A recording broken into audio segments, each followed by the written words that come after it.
नमस्कार, Shriram time news मध्ये मी स्वप्नील परदेशी आपलं पुन्हा एकदा स्वागत करतो। पाहूया गेल्या 24 तासातील ताज्या घडामोडी। या बातमीपत्राचे प्रायोजक बॉम्बे हँडलूम हाऊस, पॅनासॉनिकचे श्रीराम अप्लायन्सेस, सोनाटाई स्टुडिओ आणि सत्याला वाचा फोडणारे दैनिक श्रीराम भूमी। धुळे महानगरपालिकेच्या महासभेत कोरोना व अनियमित पाणीपुरवठा या विषयावर सदस्यांनी मांडली मते। कोचिंग क्लास सुरू करण्यास परवानगी देण्याची मागणी। महाराष्ट्र राज्य अनुदानित कनिष्ठ महाविद्यालयीन शिक्षक वाढीव प्रस्तावित पदकृती समितीतर्फे 12 जून पासून बेमुदत उपोषण। पिंपरी चिंचवड येथील दलित तरुणावर झालेल्या अत्याचाराचा republican party of India Kharat गटातर्फे निषेध। बँड कलावंत व बँड मालक यांना शासनाने आर्थिक मदत देण्याची मागणी। शिंदखेडा येथील संत सावतामाई युवक संघाच्या वतीने वरुळ येथे होमिओपॅथिक गोळ्यांचे वाटप। आणि अंमळनेर तालुक्यातील शिरूड गावाचे भूमिपुत्र डॉक्टर संजय सांगोरे व सौरभ सांगोरे यांच्यातर्फे आलेल्या सॅनिटायझर, डिस्पोजल किट व मास्क इत्यादी साहित्याचे वाटप। आता बातमीपत्र विस्ताराने। धुळे महानगरपालिकेची छत्रपती शाहू महाराज नाट्य मंदिर येथे झालेल्या महासभेत सदस्यांनी कोरोना या विषयावरच आपापली मते मांडलीत। अनियमित पाणी पुरवठा व कोरोना महामारी या दोन्ही समस्या सोडविण्यासाठी त्वरित उपाययोजनांची मागणी केली। कोरोनाच्या पार्श्वभूमीवर शारीरिक अंतर राखण्यासाठी धुळे महानगरपालिकेची महासभा छत्रपती शाहू महाराज नाट्य मंदिरात महापौर चंद्रकांत सोनार यांच्या अध्यक्षतेखाली संपन्न झाली। सभेत पाणी व कोरोना या विषयावर सदस्यांनी आपापली मते मांडलीत। दोन्ही समस्या सोडवण्यासाठी काय उपाययोजना कराव्या याच्या सूचना करून समस्या सोडवण्याची मागणी केली। महासभेचे आयोजन अनियमित पाणीपुरवठा व कोरोना संसर्गाच्या पार्श्वभूमीवर करण्यात आलेल्या उपाययोजना तसेच पुढील कारवाई याबाबत करण्यात आले होते। सभेत उपस्थित सदस्यांनी विशेष करून कोरोनाचा विषय गंभीर असल्याने त्यावरच आपापली मते मांडली। त्याचबरोबर काही सदस्यांनी कोरोनाच्या पार्श्वभूमीवर महापालिकेच्या कामाचे कौतुक केले, तर काही सदस्यांनी मनपामार्फत ठोस उपाययोजना होत नसल्याबाबत नाराजी व्यक्त केली। खासदार डॉक्टर सुभाष भामरे यांच्या माध्यमातून महापालिकेचे एकमेव आयुर्वेदिक रुग्णालय अधिक सक्षम करण्यासाठी प्रयत्न करण्याची मागणी करण्यात आली। नगरसेविका वंदना भामरे, नगरसेवक शीतल नवले, स्थायी समिती सभापती सुनील बैसाने, अमोल मासुळे, हर्षकुमार रेलन, प्रदीप करपे, अरविंद पटेल, हिरामन गवळी आदींनी चर्चेत भाग घेऊन आपापली मते मांडली। यावेळी महापौर चंद्रकांत सोनार, आयुक्त अजित शेख, नगरसचिव मनोज वाघ, स्थायी समिती सभापती सुनील बैसाने यांच्यासह नगरसेवक, नगरसेविका व महानगरपालिकेचे संबंधित अधिकारी उपस्थित होते। अत्यंत महत्त्वाच्या अशा विषयासाठी सन्माननीय महापौर साहेबांनी आजची महासभा आयोजित केली, त्यांचं कौतुक आणि अभिनंदन केलं पाहिजे। देशामध्ये आणि जगामध्ये अत्यंत कोरोनाचा जो रोग आहे, संसर्ग आहे, त्याची दहशत पूर्ण जगामध्ये असताना आपल्या धुळे महानगरपालिकेच्या महापौर साहेबांनी, आयुक्त साहेबांनी, आरोग्य अधिकारी आणि खास करून सर्व आरोग्य कर्मचाऱ्यांनी आपल्या धुळे शहराची चांगली काळजी घेतली। पोलीस प्रशासन, जिल्हाधिकारी प्रशासन यांच्याशी समन्वय ठेवून अत्यंत चांगल्या प्रकारे या शहरामध्ये रासायनिक फवारणी, वैद्यकीय तपासणी, प्रतिबंधक उपाययोजना, जिथे जिथे कंटोनमेंट झोन असेल तिथे तिथे जाऊन रोगी सापडला तर तात्काळ त्याला हॉस्पिटलमध्ये घेऊन जाणं। क्रमांक 7 मध्ये एक कोविड थर्मल सेंटरचं उद्घाटन केलं होतं। तिथं माननीय जिल्हाधिकारी साहेब हजर होते, माननीय आयुक्त साहेब होते आणि माननीय महापौर साहेब पण होते। तिथं आम्हाला एकही नगरसेवकाला तिथे बोलवण्यात आले नव्हतं। ते एक शासकीय कार्यक्रम असताना सुद्धा माझ्या प्रभागात केला म्हणून मला थोडंसं वाईट वाटलं ते, आणि मी आपल्याला ते तसंच कळवलं सुद्धा आहे। पण काही आपल्याला मला एक असं प्रश्न विचारायचा आहे की तो आपण सेंटर तर उभारला, तिथं सेंटर उभारल्यानंतर आपण तिथं कोणीही लक्ष दिलेलं नाही, असं मी स्पष्ट आरोप करत आपल्यावर। तिथं मी जवळजवळ रोज तिथं जातो पर डे, आणि पर डे मी आपल्याला समन्वय ग्रुपमध्ये रोज लिहितो की आज तिथं फक्त 5 पेशंट आले, आज फक्त तिथं 4 पेशंट आले, आज 13 पेशंट आले, आज 12 पेशंट आले. पण त्याच्याबद्दल आपण काहीतरी उपाययोजना करायला पाहिजे, काहीतरी जनजागृती केली पाहिजे. महापालिका प्रशासनाने कोणाची तरी जबाबदारी दिली पाहिजे की तिथं पेशंट येतील. खरं तर आपण घरोघरी जाऊन आपण जे थर्मल स्क्रीनिंग केलं होतं त्याच्यामध्ये 200-250 पेशंट पर डेचे होऊ शकतात एका दिवसात. आपण 1 मे नंतर आज 10 जून झालंय, 40 दिवसात तिथं आजच्या माझ्या फिगर प्रमाणे 217 पेशंट फक्त तिथं तपासले गेले आहेत. फक्त 217 म्हणजे ऍव्हरेज 4 पेशंट फक्त रोजचे तपासले गेले. तर आपण एवढी मोठी सुविधा तिथे निर्माण केली आहे. निर्माण करून दिल्यानंतर आपण तिथं कोणीही लक्ष दिलेलं नाही. आणि लक्ष दिलेलं कसं नाही, मी रोजच आपल्याला पर डे मी आपल्याला रोज रिपोर्टिंग केलेली आहे की सर लक्ष द्या, आज फक्त 4 पेशंट आले, आज एकही पेशंट आला नाही. असं एक दिवस झालं नसेल की मी आपल्याला सूचित केलं नसेल. म्हणून मला असं वाटतं की काहीतरी आपल्याला अशा काही गुप्त सूचना आहेत का की जास्त चेकअप करू नये,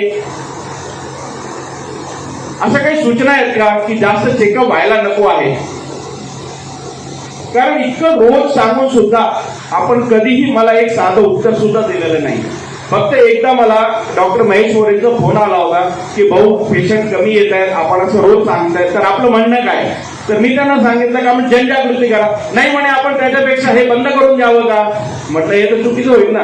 आपण जे निर्माण केलेलं आहे कोणी येत नाही, तुम्ही लक्ष देत नाही, आणि मला प्रश्न काय विचारतायत ते भाऊ आपण हे बंद करून देऊ का, तुम्ही जर सांगत असाल तर मी बंद करतो.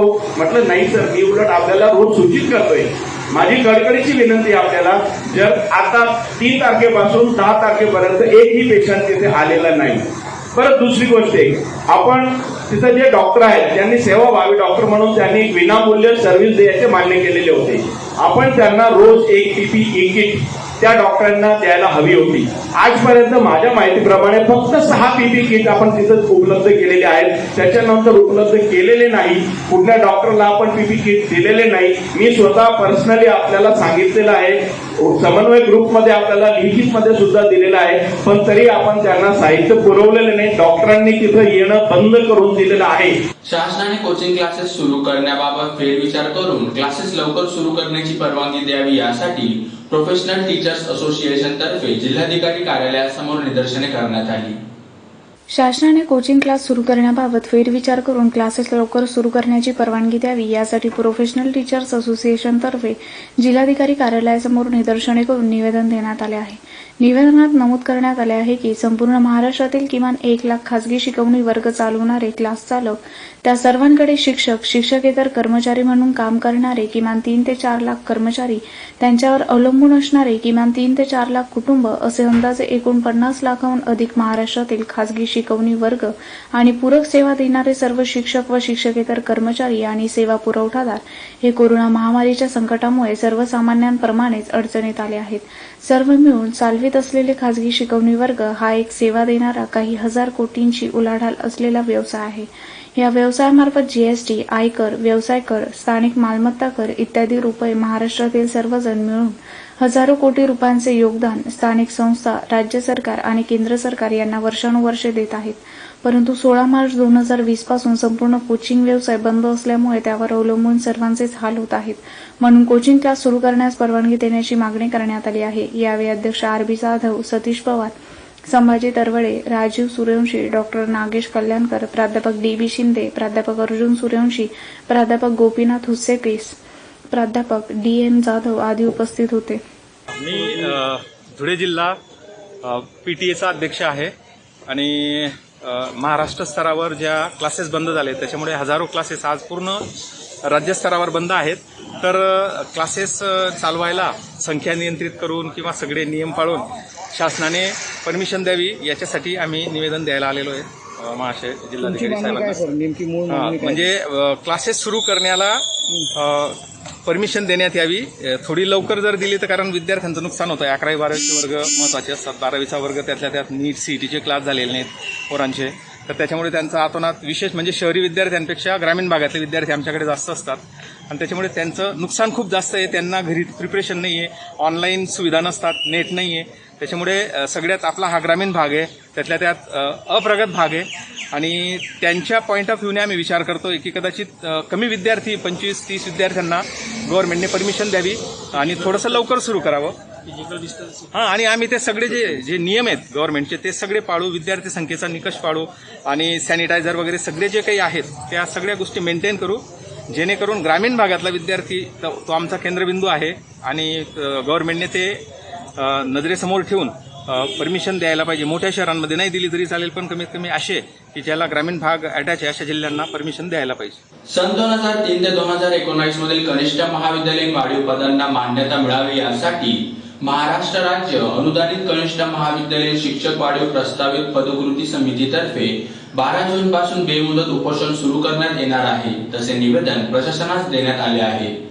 सन 2003 ते 2019 मधील कनिष्ठ महाविद्यालयातील वाढीव पदांना मान्यता मिळावी यासाठी महाराष्ट्र राज्य अनुदानित कनिष्ठ महाविद्यालयीन शिक्षक वाढीव प्रस्तावित पदकृती समितीतर्फे 12 जून पासून बेमुदत उपोषण सुरू करण्यात येणार आहे. यासाठी जिल्हाधिकारी कार्यालयासमोर निदर्शने करून निवेदन देण्यात आले. निवेदनात म्हटले आहे की सन 2003 ते 2019 या कालावधीत कनिष्ठ महाविद्यालयामध्ये वाढीव प्रस्तावित निर्माण झालेली पदे ही शासनाने निर्गमित केलेल्या आदेशानुसार प्रत्येक वर्षी भरली जावीत, परंतु 2003 ते 2019 या कालावधीत महाराष्ट्रातील 100% अनुदानित कनिष्ठ महाविद्यालयात 15 वर्षापासून 100% अनुदानित विषयाचे अध्यापन करणाऱ्या शिक्षकांना विनावेतन काम करावे लागत आहे. याबाबत वेळोवेळी लाक्षणिक आंदोलन, उपोषण, पत्रव्यवहार करूनही प्रश्न मार्गी लावले गेले नाहीत.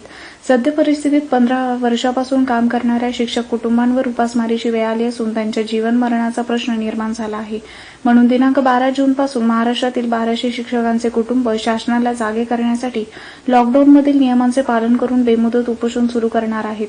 यावेळी अध्यक्ष प्राध्यापक सचिन चव्हाण, प्राध्यापक पंडित सातपुते, प्राध्यापक गिरीश पाठक, प्राध्यापक वंदना येवला, प्राध्यापक अशोक हिंगे आदी उपस्थित होते. आम्ही संपूर्ण महाराष्ट्रातील वाढीव पदावरील शिक्षक आहोत. अनुदानित कनिष्ठ महाविद्यालयात गेली 10 ते 15 वर्षापासून आम्ही विनावेतन मंजुरी अभावी काम करत आहोत. आमच्या पदांना शासनाने केवळ मंजुरी द्यावी अशी आमची मागणी आहे. त्यासाठी आज आम्ही कलेक्टर साहेबांना निवेदन देण्यासाठी आलो आहोत. येत्या 12 तारखेपासून आम्ही बेमुदत धरणे आंदोलनाला बसतो आहोत. आमची दखल शासनाने घ्यावी आणि आमच्या वाढीव पदांना तात्काळ मंजुरी द्यावी ही विनंती. पिंपरी चिंचवड येथील दलित तरुणांवर झालेल्या अत्याचाराचा republican party of India Kharat गटातर्फे निषेध करण्यात आला असून महाराष्ट्र सरकारने दलितांवरील अत्याचाराची न्यायालयात जलदगती सुनावणी करून संशयित आरोपींना फाशीची शिक्षा देण्याची मागणी जिल्हाधिकाऱ्यांना निवेदनाद्वारे करण्यात आली आहे. पिंपरी चिंचवड येथील दलित तरुणावर झालेल्या अत्याचाराचा republican party of India Kharat गटातर्फे निषेध करण्यात आला असून संशयितांना फाशीची शिक्षा देण्याची मागणी जिल्हाधिकाऱ्यांना निवेदनाद्वारे करण्यात आली आहे. निवेदनात म्हटले आहे की पिंपरी चिंचवड येथे दलित तरुण विराज जगताप याची धारदार शस्त्राने सामूहिक हल्ला करून हत्या करण्यात आली. ज्या महाराष्ट्राला आपण पुरोगामी समजतो त्या महाराष्ट्रात दलित अत्याचाराच्या घटनांमुळे दलित समाजामध्ये रोष निर्माण झाला आहे. नागपूर येथील अरविंद बनसोड यांची हत्या, भडगाव तालुक्यात दलितांवर सामूहिक हल्ला अशा प्रकारे दलितांवर अत्याचार वाढत आहे. म्हणून विराज जगतापच्या कुटुंबास तात्काळ पोलीस संरक्षण देऊन महाराष्ट्र सरकारने या सर्व घटनांची जलदगती न्यायालयात सुनावणी करून संशयित आरोपींना फाशीची शिक्षा देण्याची मागणी करण्यात आली आहे. यावेळी जिल्हाध्यक्ष विशाल पगारे, किरणीशी, भैया खरात, नागेंद्र मोरे, सुबोध मोरे, इंद्रजित करडक, अजय पगारे, माजिद मदारी, राहुल पवार, सुभाष पवार आदी उपस्थित होते. लॉकडाऊनच्या काळामध्ये गेल्या महिनाभरामध्ये काही जातीयवादी गावगुंडांनी दलित समाजावर पूर्ण महाराष्ट्रभर कुठे ना कुठे मोठ्या प्रमाणामध्ये जातीयवादी हल्ले करून खून करण्याचे प्रकार महाराष्ट्रामध्ये घडत आहेत. त्याचप्रमाणे नागपूर येथील अरविंद बनसोडे तसेच त्याचप्रमाणे पिंपरी चिंचवड येथील विराज जगताप याचा देखील खून करण्यात आला. तसेच जळगाव जिल्ह्यातील गावात देखील जाती गुंडांनी घरावर हल्ले करून दलित समाजाच्या लोकांना मारहाण करण्यात आली. असे प्रकार गेल्या महिनाभरामध्ये लॉकडाऊनच्या काळात कुठे ना कुठे होतच आहेत. त्यामुळं पिंपरी चिंचवड येथील विराज जगताप हत्या प्रकरणातील काही आरोपी पोलिसांनी हस्तगत केले व पकडलेले आहेत. त्या जातीयवाद्यांना फास्ट ट्रॅक कोर्टामध्ये फाशी शिक्षा करण्यात यावी अशी Republican party of India Kharat पक्षाची मागणी आहे. जर ही मागणी पूर्ण झाली नाही तर पूर्ण महाराष्ट्रभर Republican party of India Kharat पक्ष तीव्र स्वरूपाचे आंदोलन करेल याची सर्वस्वी जबाबदारी पोलीस प्रशासन व राज्य प्रशासन याची राहील, याची खबरदारी त्यांनी घेण्यात यावी. कोविड-19च्या महामारीमुळे बँड कलावंत व बँड मालक यांच्यावर उपासमारीची वेळ आली असल्यामुळे शासनाने त्यांना आर्थिक मदत द्यावी अशी मागणी महाराष्ट्र बँड कलाकार उत्कर्ष संघटनेतर्फे जिल्हाधिकाऱ्यांना निवेदनाद्वारे करण्यात आली आहे. कोविड-19 या महामारीमुळे बँड कलावंत, बँड मालक यांच्यावर उपासमारीची वेळ आली आहे, म्हणून त्यांना शासनाने आर्थिक मदत द्यावी अशी मागणी महाराष्ट्र बँड कलाकार उत्कर्ष संघटनेतर्फे जिल्हाधिकाऱ्यांना निवेदनाद्वारे करण्यात आली आहे. निवेदनात म्हटले आहे की धुळे जिल्ह्यातून 600 ते 700 बँड संच असून प्रत्येक संचात कमीत कमी 15 व त्यापुढे 20 ते 25 असे कलाकार आहेत, म्हणजे 14,000 एकूण कलाकार आहेत. 700 बँड मालक असून एवढ्या सर्व लोकांवर मार्च महिन्यापासून घरी बसण्याची वेळ आली आहे. प्रत्येक कलाकारावर आपल्या कुटुंबाची जबाबदारी आहे, म्हणून शासनाने आर्थिक मदत देण्याची मागणी करण्यात आली आहे. यावेळी प्रदीप पाटील, दत्तात्रय पाटील, संजय गुरव, शिवाजी गुरव, मनोज गुरव, विजय गुरव आदी उपस्थित होते. या निवेदनाद्वारे आम्ही अशी मागणी करत आहोत सरकारकडे. धुळे जिल्ह्यातून कमीत कमी 700 बँड पथकं आहेत आणि एका बँड पथकात सरासरी 15, 20, 25 अशा प्रकारे जर सरासरी घेतली तर एका बँड पथकात 20 लोक आहेत, तर 14,000 लोकांचा, 14,000 कुटुंबांचा उदरनिर्वाह या व्यवसायावर चालतो. आणि या कोविड-19 या आजारामुळे आमच्या सर्व कलाकार बांधवांवर उपासमारीची वेळ आलेली आहे आणि आमचा हा बँडचा व्यवसाय पूर्णतः कोलमडलेला आहे. कारण आमचा व्यवसाय हा मार्च, एप्रिल, मे असा असतो, परंतु यावर्षी या कोविड-19मुळे आमचे हे 3ही महिने, जूनसुद्धा वाया गेला. तर आमच्या बँड मालकांनी जे खाजगी सावकारांकडून असो किंवा बँकांकडून जे कर्ज घेतलेलं आहे ते कसं फेडावं हा सगळ्यात मोठा पेच प्रसंग आलेला आहे. आणि त्यातल्या त्यात आता आम्हाला बँड वाजवण्याची शासनाने परवानगी द्यावी अशी आम्ही शासनाकडे एक निवेदनाद्वारे विनंती करत आहोत. आणि जे आमचे कलाकार आहेत, साधारणपणे 14,000 बँड कलाकार आहेत, त्याचा कुटुंबाचा उदरनिर्वाह चालावा यासाठी त्या कलाकारांना सुद्धा काहीतरी शासनाने मानधन द्यावं अशी आम्ही शासनाकडे विनंती करत आहोत. शिंदखेडा येथील संत सावतामाळी युवक संघाच्या वतीने कोरोनाच्या पार्श्वभूमीवर तालुक्यात वरुळ येथे होमिओपॅथिक गोळ्यांचे मोफत वाटप करण्यात आले. तसेच कोरोना महामारीच्या पार्श्वभूमीवर जनजागृती करण्यात आली. कोरोनाच्या पार्श्वभूमीवर शिंदखेडा येथे संत सावतामाळी युवक संघाच्या वतीने तालुक्यातील वरुळ येथे होमिओपॅथिक गोळ्यांचे मोफत वाटप करण्यात आले. गावात सुमारे 400 गोळ्यांचे किट वाटप करण्यात आले. याप्रसंगी संजय कुमार महाजन यांनी कोरोना या जागतिक महामारी विषयावर जनजागृती करून अमूल्य मार्गदर्शन केले. तसेच युवक संघाच्या सदर उपक्रमाचे कौतुक केले. याप्रसंगी शिंदखेडा पोलीस ठाण्याचे पोलीस उपनिरीक्षक सुशांत वळवी, डॉक्टर सुजय पवार, विनोद जाधव, वरुळ उपसरपंच राकेश गिरासे, सतीश माळी, शिवदास माळी, पोलीस कर्मचारी गोपाळ माळी, मोहन सूर्यवंशी आदी उपस्थित होते.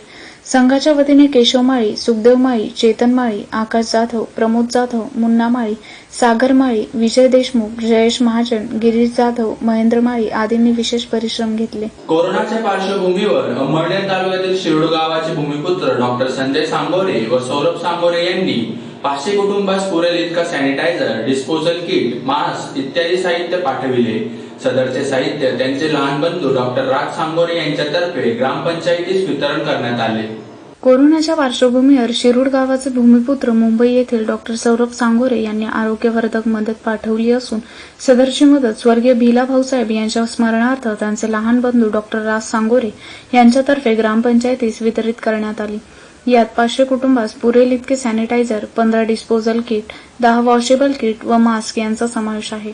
याप्रसंगी सरपंच सुप्रो पाटील, तिलोत्तमा पाटील, मिलिंद पाटील, श्यामाईरे, जयवंतराव पाटील, ग्रामसेवक गुलाबराव सूर्यवंशी, रजनीकांत पाटील, अनिता पाटील, योगेश गावित, पूनम पाटील, कल्पना पाटील, बाळकृष्ण पाटील आदी उपस्थित होते. पुन्हा एकदा पाहूया ठळक घडामोडी. धुळे महानगरपालिकेच्या महासभेत कोरोना व अनियमित पाणीपुरवठा या विषयावर सदस्यांनी मांडली मते. कोचिंग क्लास सुरू करण्यास परवानगी देण्याची मागणी. महाराष्ट्र राज्य अनुदानित कनिष्ठ महाविद्यालयीन शिक्षक वाढीव प्रस्तावित पदकृती समितीतर्फे 12 जूनपासून बेमुदत उपोषण. पिंपरी चिंचवड येथील दलित तरुणावर झालेल्या अत्याचाराचा republican party of India Kharat गटातर्फे निषेध. बँड कलावंत व बँड मालक यांना शासनाने आर्थिक मदत देण्याची मागणी. शिंदखेडा येथील संत सावतामाई युवक संघाच्या वतीने वरुळ येथे होमिओपॅथिक गोळ्यांचे वाटप आणि अंमळनेर तालुक्यातील शिरूड गावाचे भूमिपुत्र डॉक्टर संजय सांगोरे व सौरभ सांगोरे यांच्यातर्फे आलेल्या सॅनिटायझर, डिस्पोजल किट व मास्क इत्यादी साहित्याचे वाटप. याचबरोबर श्रीराम टाइम न्यूजची बातमीपत्र संपले. दिवसभरातील ताज्या घडामोडींसाठी पाहत राहा श्रीराम टाइम न्यूज. भेटूया पुढील प्रसारणात. तोपर्यंत नमस्कार.